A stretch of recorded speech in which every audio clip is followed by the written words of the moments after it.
I am the tofu golem. Please enjoy the video. You start by confirming prerequisites.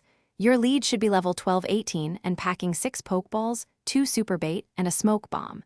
Head straight to Halcyon Marsh at dawn or dusk because spawn rates peak then. Once there, make sure to walk in the tall grass patch nearest the broken bridge. That's the primary encounter zone.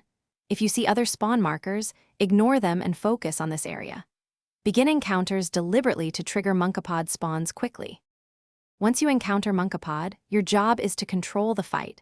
Drop it to red HP and then inflict sleep or paralysis. These conditions raise your catch chance significantly.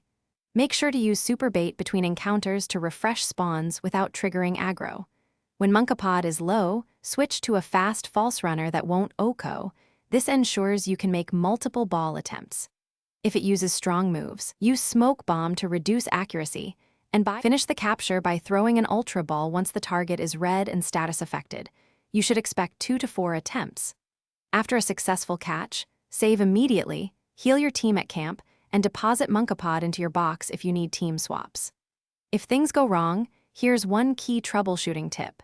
If Monkopod consistently flees or won't spawn, leave the map and re-enter or change the time of day to reset spawn tables, then retry using super bait to force encounters. Thanks for watching. Consider subscribing if we helped you today.